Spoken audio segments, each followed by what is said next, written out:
Hello दोस्तों, स्वागत है आपका अपने YouTube channel Rohit Goswami law classes में। और आज मैं आपको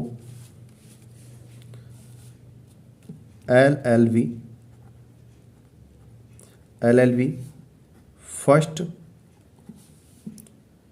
ईयर, सैम है हमारा फर्स्ट। इसका जो हमारा कोड होता है ये है 1005, जिसे हम कॉन्ट्रैक्ट बोलते हैं। कॉन्ट्रैक्ट फर्स्ट यानी यह संविदा विधि के सिद्धांत।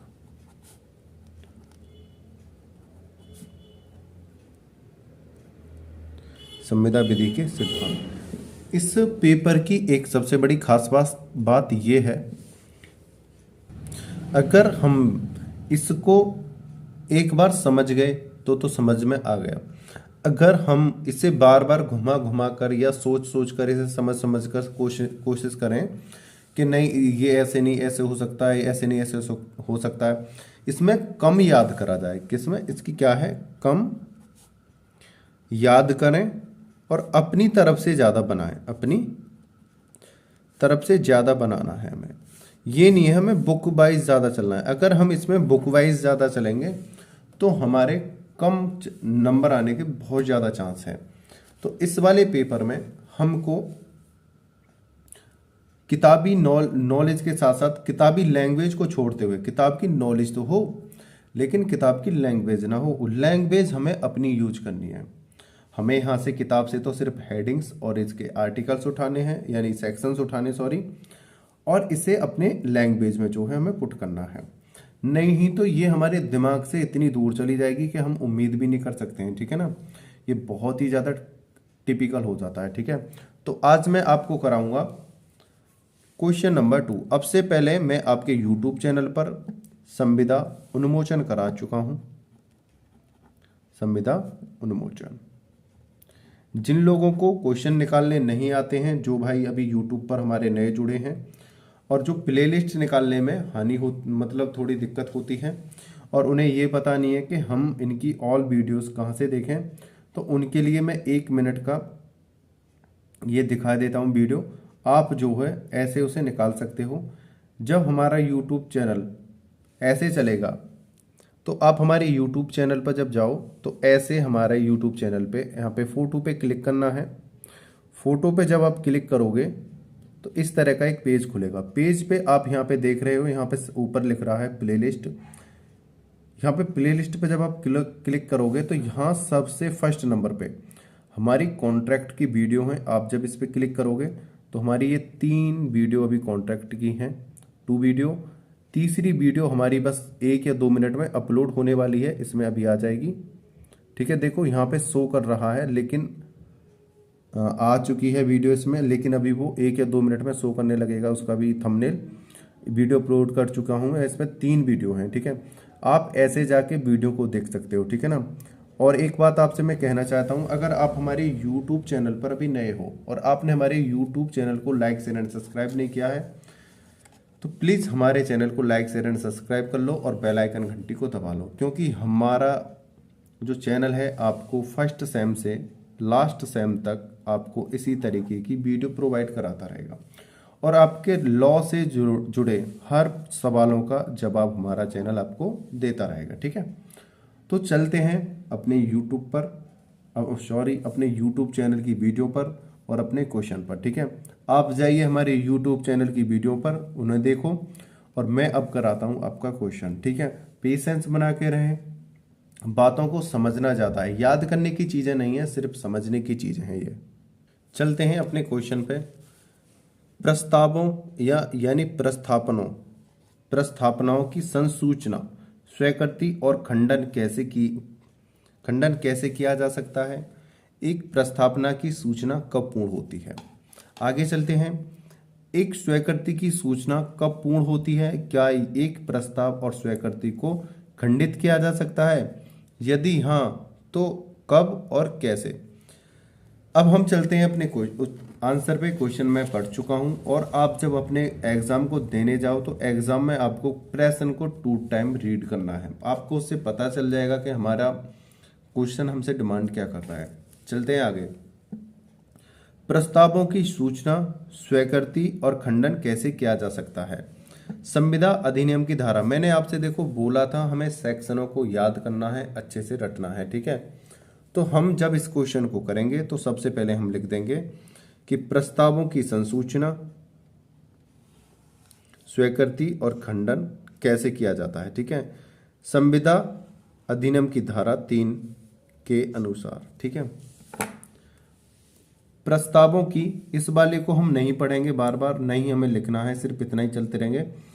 प्रस्तावों की सूचना, प्रस्तावों की स्वीकृति और खंडन क्रमश प्रस्ताव करने वाले, स्वीकार करने वाले या खंडन करने वाले पक्ष के किसी कार्य या कार्यलोप से समझा जाता है, जिसके द्वारा वह ऐसे प्रस्ताव, ऐसी स्वीकृति या खंडन को सूचित करने का आशय रखता है या जो सूचित करने का प्रभाव रखता है, ठीक है।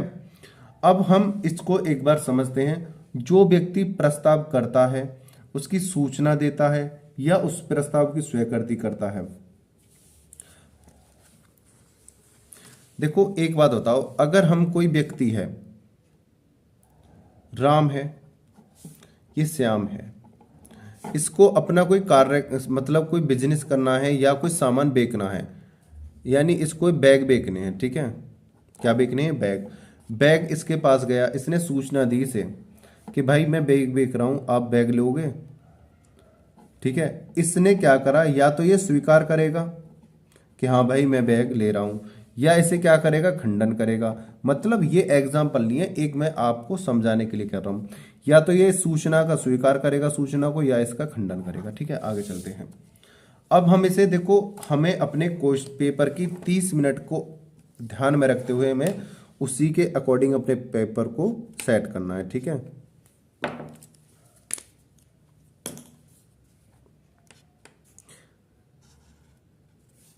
जिस पे मैं हेडिंग फराता जा रहा हूँ, हाइलाइटर घुमाता जा रहा हूँ, आपको सिर्फ उतना ही याद करना है, उतना ही मैच्योर होना है आपको इसके साथ। ज़्यादा मैच्योर होने की ज़रूरत नहीं है, आपको ज़्यादा घुलना मिलना नहीं है इससे, ठीक है। आगे एक एग्जाम्पल देखते हैं, बेहतरीन सा इसी में दे रखा है। ए अपनी टैक्सी लेकर स्टैंड पर खड़ा है। यहाँ ए के आचरण से वह यह सूचित होता है कि उसका प्रस्ताव किराया लेकर यात्रियों को उनके इच्छित स्थान पर पहुंचाने का है, जहां प्रस्तावकर्ता और प्रस्ताव ग्रहीता आमने सामने मौजूद होते हैं। वहां पर प्रस्तावक के प्रस्ताव बोलने या प्रस्ताव ग्रहीता के हाँ या ना कहने पर तुरंत ही वह प्रस्ताव स्वीकृत या अस्वीकृत हो जाएगा, किंतु जहां दोनों पक्ष एक दूसरे से फासले पर हैं हों, वहां डाक द्वारा यह कार्य पूर्ण होता है। इसका एक हमने पढ़ लिया है, इसको अब मैं एक एग्जांपल देता हूं। ये कह रहा है कि एक तो ड्राइवर है, कौन है? ड्राइवर, ठीक है, और एक सवारी है। मतलब भाई सवारी तो बोलते हैं, ड्राइवर है और एक सवारी है, दोनों ही आदमी हैं, हालांकि हैं। अब बात करते हैं, जब ये ड्राइवर है, ये स्टैंड पे खड़ा है। कहाँ पे? स्टैंड पे। किस लिए खड़ा है भाई? स्टैंड पे इसका टेम्पू हो सकता है, बस हो सकती है, कार हो सकती है, ठीक है, या कोई और कोई वाहन हो सकता है, बुग्गी हो सकती है। यानी ये अपने स्टैंड पे खड़ा है। किस लिए खड़ा है भाई? इसकी हाव भाव वेशभूषा को देख के लग रहा है कि ये वाला जो व्यक्ति है किराए पर जो क्या चला रहा है, अपने वाहन को चला रहा है। किस पर? किराए पर अपने वाहन चला रहा है। ये सवारी आती है, इसकी वेशभूषा हाव भाव को देखती है, और ये स्टैंड पे जब इस वाहन को खड़ा देखती है तो ये इससे जो सवारी है इससे ये कहती है कि जी मुझे कहीं जाना है, क्या आप मुझे छोड़ के आओगे? तो ये अगर हाँ करता है कि हाँ मैं आपको छोड़ कर आऊँगा और मैं आपसे इतने पैसे चार्ज करूँगा, और चार्ज बताते हुए अपनी हाँ करता है, तो इसने जो प्रस्ताव करा, भाई प्रस्ताव तो सवारी करेगी ना आके इससे। प्रस्ताव किसने करा? सवारी ने। ये कौन है? प्रस्तावकर्ता। और ये कौन है? प्रस्ताव ग्रहीता। अगर ये इन्होंने हाँ कर दिया है कि हाँ जी मैं आपके बताए स्थान पर चलने को तैयार हूं, तो इसने क्या करा है, ड्राइवर ने प्रस्ताव ग्रहण कर लिया है। और अगर यही ड्राइवर ये कहे कि जी मैं नहीं जा सकता हूं, तो ये प्रस्ताव का अस्वीकार कर रहा है और क्या कर रहा है, खंडन कर रहा है। ठीक है, तो यही है, मतलब इसने एक्सेप्ट करा और ना भी करा, ये इसकी मर्जी पर है। सूचना इसने आके दी, यानी प्रस्ताव करा, संसूचना दी कि भाई क्या आप जो मुझे कहीं छोड़ के आ सकते हो मेरे बताई हुई जगह पे जहां पे मुझे जाना है। अगर इसने कहा कि हाँ मैं छोड़ दूंगा, तो प्रस्ताव ग्रहण है, अस्वीकार है और स्वीकार है, और नहीं मना कर दिया तो खंडन है और अस्वीकार है। ठीक है, ये है इसका एग्जाम्पल। और हमें अपने एग्जाम्पल को अपने पेपर में उस तरह से सेट करना है, उतने लैंग्वेज का सेट करना है कि हम 30 मिनट में इस कार्य को समाप्त कर सकें। अगर हम 30 मिनट से ज़्यादा अगर हम अपने पेपर एक ही क्वेश्चन पर देंगे, तो हमारी जो स्थिति है, जो मनोदशा है, बहुत हावी हम पे हो जाएगी और हम अपना पेपर अच्छे से नहीं कर पाएंगे। और एक बात इसमें, एक चीज यहाँ पे एक लाइन और दी गई है, उसका मैंने एग्जाम्पल वहां पे नहीं दिया है, किंतु जहां जब दो पक्षकार दूरी पर होते हैं, जहां दो पक्षकार दूरी पर होते हैं, वहां फासले पर हो, वहां डाक द्वारा यह कार्य किया जा सकता है। ठीक है, अगर कोई दूरी पर है, कहते हैं ना जैसे ओयो बुक कर देते हैं, ओला गाड़ी बुक कर लेते हैं, जहाज की गाड़ी बुक, जहाज की सीट बुक कर देते हैं घर पे बैठे बैठे। यानी जो हम ऐसे प्रस्तावों को स्वीकार कर रहे हैं, ये हम डाक द्वारा यानी मैसेज द्वारा भी कर सकते हैं। हमें पहले यहाँ पे ये लिखना है, फिर ये लिखना है। हमें अपने 30 मिनट का ध्यान रखना है और 3 से 4 पेजों का ध्यान रखना है, उसी के अकॉर्डिंग हम अपने पेपर को सेट करेंगे। हमने ये चीज तो देख ली कि हम डाक द्वारा भी यह प्रस्ताव भेज सकते हैं, स्वीकार कर सकते हैं। ठीक है, लेकिन अपने मन में हमने मान लिया कि डाक द्वारा भी हम ये प्रस्ताव कर सकते हैं, स्वीकार कर सकते हैं, लेकिन इसकी कुछ कंडीशंस हैं, उन कंडीशनों को हम पढ़ते हैं। डाक द्वारा प्रस्ताव की सूचना कब पूर्ण होती है? डाक द्वारा प्रस्ताव जो हम करते हैं उसकी सूचना कब पूर्ण होती है? धारा 4 के अनुसार प्रस्ताव की सूचना तब पूर्ण मानी जाती है जब वह उस व्यक्ति के ज्ञान में आ जाती है जिसको वह की गई है। किसी कीमत पर व्यय को अपना मकान बेचने का प्रस्ताव पत्र डाक द्वारा भेजता है। इस प्रस्ताव की सूचना तब पूर्ण हो जाती है जब प्रस्ताव पत्र व्यय को मिल जाता है। इसको हम देखते हैं, ये वाला जो है इसमें देखो आपको क्या करना है, यहाँ से प्रस्ताव द्वारा, वो डाक द्वारा प्रस्ताव की सूचना कब पूर्ण होती है? धारा 4 के अनुसार। ठीक है, जब कोई व्यक्ति आपके पास, मतलब डाक द्वारा, इसको हम पहले हाइलाइटर कर देते हैं, इसको अब हम इसे एग्जाम्पल्स में समझते हैं। जब ए व्यक्ति राम है, यहाँ पे श्याम है। ठीक है, राम श्याम को अब हम ले सकते हैं अच्छी तरह से, कोई दिक्कत वाली बात नहीं है। राम और श्याम हैं, ये दो मित्र हैं या कोई दो व्यक्ति हैं। श्याम ने एक प्रस्ताव भेजा कि मैं अपना घर बेचना चाहता हूं, अपना घर बेचना चाहता हूं, आपको खरीदना है या नहीं।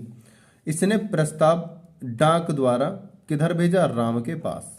ठीक है, राम को जब तक वह प्रस्ताव यानी डाक द्वारा नहीं मिलेगा तब तक वो प्रस्ताव नहीं माना जाएगा। ठीक है, जब राम उस प्रस्ताव को डाक द्वारा प्राप्त कर लेगा, उस पर अपने हस्ताक्षर कर देगा, तब माना जाएगा कि इसने जो है हस्ताक्षर को जो किए हैं उनको लाके ये इसे डाकिया जो है यहाँ पर दिखा दे श्याम को कि हाँ जी मैंने आपका जो प्रस्ताव था वो वहां तक पहुंचा दिया है, और ये रहे उनके सिग्नेचर।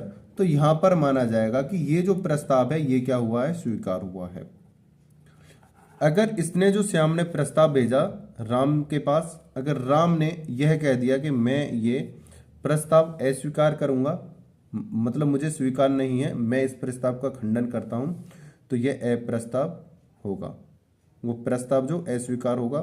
आज हो क्या रहा है, आज मेरी तबीयत थोड़ी सी डाउन चल रही है, थोड़ा सा फीवर हुआ है, इसलिए मेरी आवाज़ भी थोड़ी कम है। और बस बैठा ही हूँ आपके लिए क्वेश्चन बनाने के लिए। मतलब ये जो रातों में मैं जागा हूँ, हालांकि आदत तो मुझे थी रातों में जागने की, लेकिन जो अनलिमिटेड आपके लिए जागा हूँ 3-3, 4-4, 5-5 बजे तक, सुबह जगा हूँ बहुत जल्दी, 3-3, 4-4 घंटे की नींद ली है। ऐसा लगा है कि एग्ज़ाम आपके ना होकर एग्ज़ाम मेरे थे। उसकी वजह से थोड़ी वीकनेस सी आ गई है शरीर में, और आंखों में भी दर्द होने लगा है। ये आपका लास्ट पेपर है, मैं सोच रहा हूँ कि आपसे पहले ये पेपर की टेंशन मुझे है कि आपके पेपर कब ख़त्म होंगे। इसी वजह से आज पूरे दिन कोई वीडियो अपलोड नहीं हो पाई है। थोड़ा सा वीडियो शुरू में डाल चुका था सुबह एक हल्की सी, इसी वजह से थोड़ी दिक्कत चली थी। अब थोड़ा बेटर सा फील हो रहा है, नींद पूरी करी है, अब आपके लिए मैं वीडियो डाल रहा हूँ, ठीक है। उसके लिए मैं सॉरी चाहता हूँ, थोड़ा लेट हो गया है, लेकिन मैं आपको जो क्वेश्चन कराऊंगा आराम से आप करियाना, टेंशन मत लेना। कॉन्ट्रैक्ट है, आप इसमें कम भी करोगे ना, आपको फिर भी बहुत अच्छे नंबर दे दिए जाएंगे, ठीक है। लेकिन इसमें कन्फ्यूजन ये होता है, एक क्वेश्चन को ही ना ये 10 तरीके से घुमा के दे सकते हैं। बस इसमें यही होता है कि हम जिन क्वेश्चनों को, नामों को हम पढ़ रहे हैं ना, इनके नामों को चेंज करके दे देते हैं, चीज़ वही पूछी जाती है हमसे। तो अब इस बात के लिए कन्फ्यूजन मत ना होना, कि कन्फ्यूज मत होना कि यार ये तो हमने पढ़ा नहीं है, अब क्या करा जाए। तो हम यहाँ पे क्या कर रहे थे, अगर राम प्रस्ताव, मतलब राम के पास श्याम ने प्रस्ताव भेजा और इसने अगर स्वीकार कर लिया प्रस्ताव को और हस्ताक्षर कर दिए, और डाकिया के द्वारा ये यहाँ पे बता दिया गया कि आपके प्रस्ताव पे हस्ताक्षर हो गए, तो ये श्याम के द्वारा क्या होगा, प्रस्ताव बोलेगा कि प्रस्ताव उन्होंने ग्रहण कर लिया है। अगर राम हस्ताक्षर नहीं करता है और मना कर देता है तो अस्वीकार यानी खंडन होगा, ठीक है। आगे चलते हैं।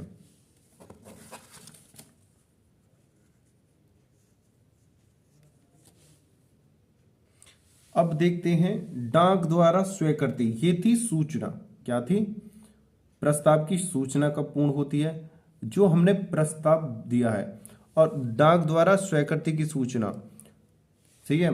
यहां पे देखो हमने क्या बोला था, जब यहां पे ये प्रस्ताव की सूचना उसको मिल जाती है और ये उस पे सिग्नेचर कर देता है और यहां पे आके बताता है, तो ये स्वीकार माना जाएगा। यहाँ पे जो सूचना है, हमारा जो प्रस्ताव भेजने का जो यहाँ पे उद्देश्य था, राम ने हस्ताक्षर कर दिया, लेकिन जो श्याम के पास जो पता चलेगा, जो स्वीकृति हुई है, यानी कि हाँ उन्होंने स्वीकार करा है, ये जो डाकिया यहाँ लेके आएगा, जो मैंने अभी आपको बताई थी कि स्वीकार करा जाता है, तो वो इसके लिए यहाँ पे स्वीकृति के लिए स्पेशल यहाँ पे बात रखी गई है। यहाँ पे क्या था, राम को जो सूचना की प्राप्ति हो गई, अब ये स्वीकृति है या नहीं, श्याम को इस तरह से पता चलेगी। अब जो मैंने ये एग्जाम्पल दिया है, ये एग्जाम्पल तुम्हारा दोनों तथ्यों में काम कर जाएगा। इसके लिए आपको दूसरे एग्जाम्पल की जरूरत नहीं है, यहां पर एक केस दे रखा है, उस केस को हम, केस लॉ को इसमें समझ लेंगे, ठीक है ना।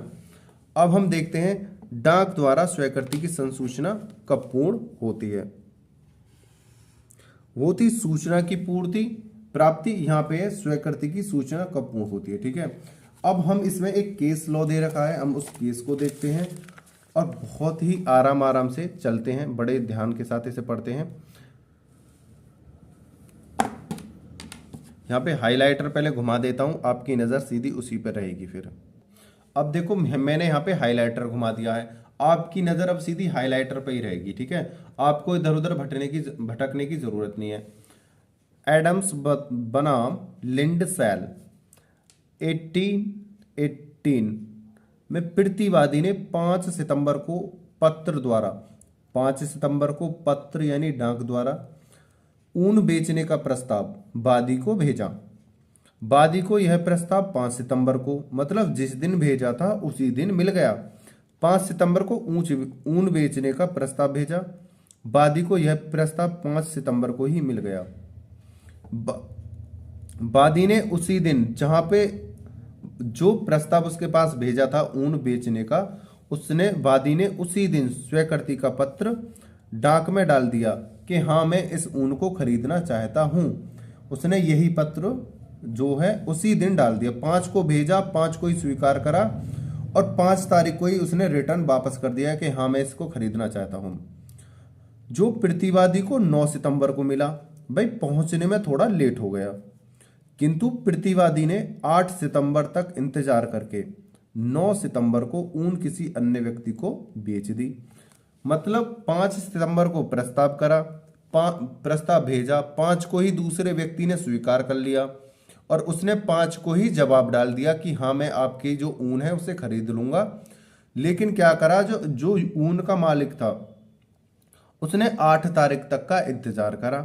8 तारीख के बाद उसने जो ऊन 9 तारीख को किसी और को भेज दी, अन्य व्यक्ति को बेच दी। वादी ने संविदा भंग का दावा डाला, क्योंकि जब उसने प्रस्ताव भेजा था तो उसके प्रस्ताव के हाँ या ना आने का इंतजार करता, उसकी स्वीकृति का हाँ या ना आने का इंतजार जरूर करता, लेकिन उसने ऐसा नहीं करा। तो यहाँ पे वादी ने उस पर क्षतिपूर्ति का प्रतिवादी के ऊपर बात डाला। किसके ऊपर? ऊन मालिक के ऊपर। क्योंकि जब आप मेरे पे प्रस्ताव भेज रहे हो तो आपको 2 दिन 4 दिन का इंतजार करना चाहिए, या आपको तब तक इंतजार करना चाहिए जब तक या तो मेरी आपको हाँ नहीं मिल रही या ना नहीं मिल रही, नहीं तो हम उसमें बात डाल सकते हैं। और यही स्थिति वहां पे हुई। भाई जब आपने किसी व्यक्ति को कोई खत भेजा है, पत्र भेजा है, कुछ उससे हाँ या ना का जवाब मांग रहे हो, तो आपका तो फर्ज बनता है या तो उसके हाँ का जवाब आना चाहिए या ना का जवाब आना चाहिए। उसके हाँ और ना का जवाब आने से पहले ही आपने जो ऊन किसी और को बेच दी।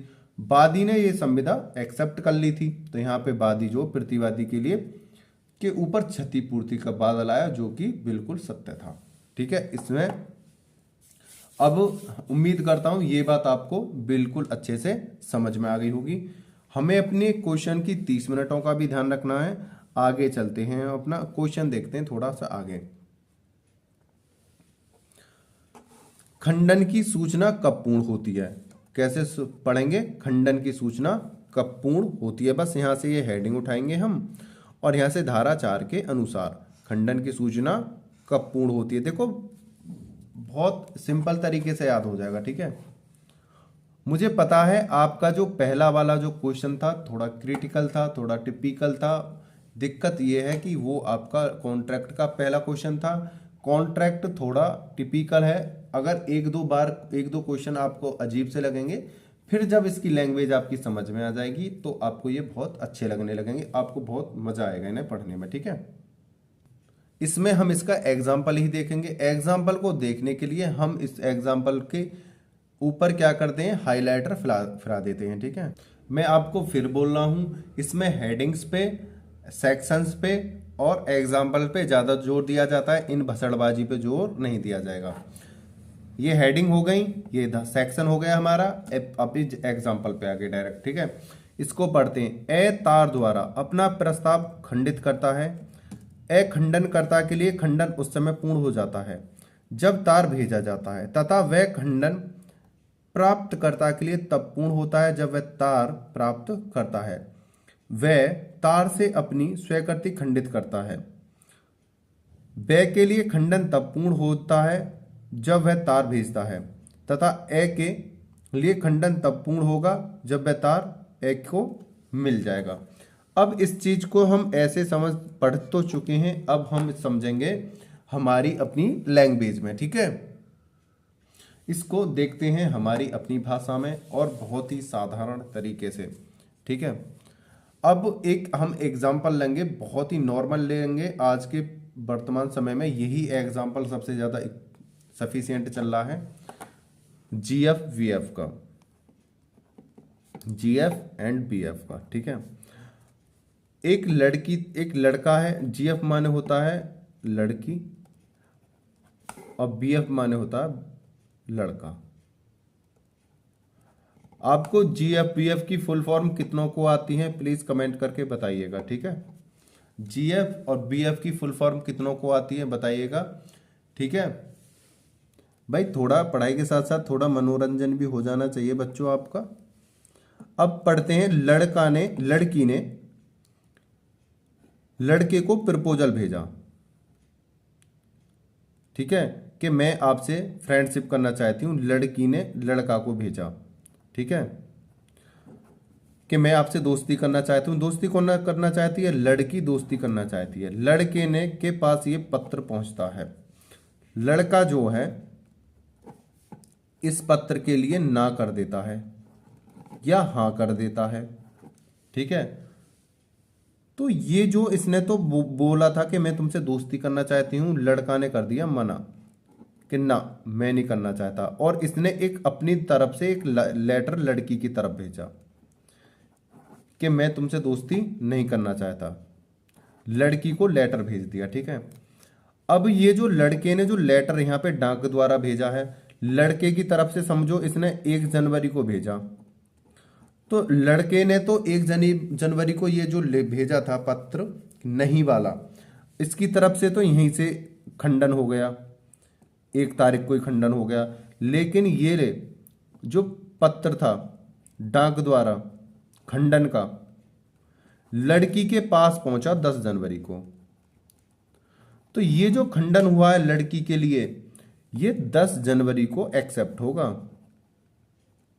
ठीक है। लड़की इसे क्या तारीख को स्वीकार करेगी? 10 जनवरी को, कि तुम्हारा जो खंडन का पत्र मिला है मुझे 10 तारीख को मिला है। इसमें सिर्फ इतना कहा गया है, जिस दिन लड़के ने भेजा लड़के के लिए तो उसी दिन खंडन हो गया।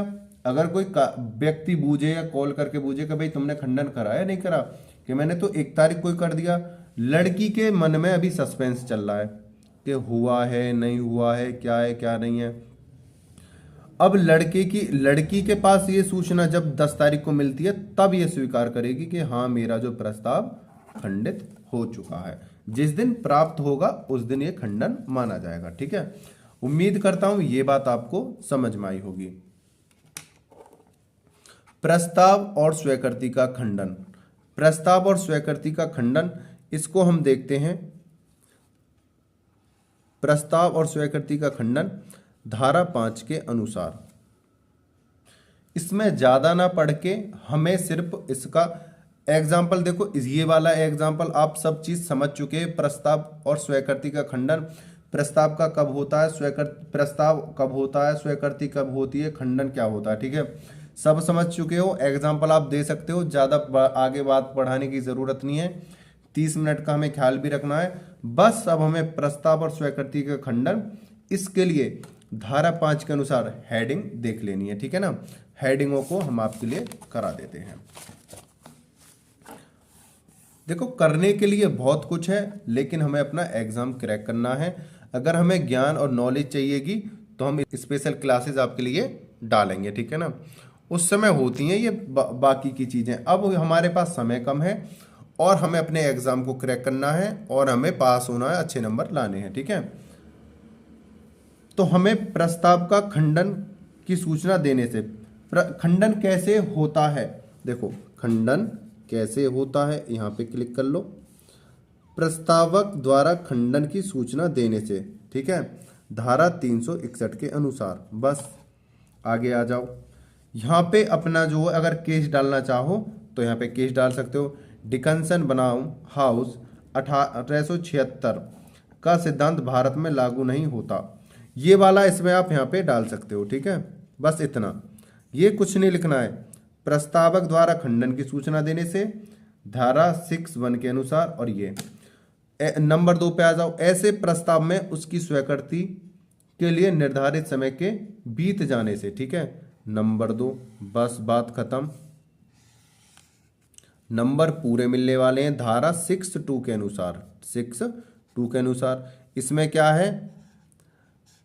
विक्टोरिया होटल बनाम मैंटो फेयर, ठीक है। इसको हम जो है देख लेते हैं आगे।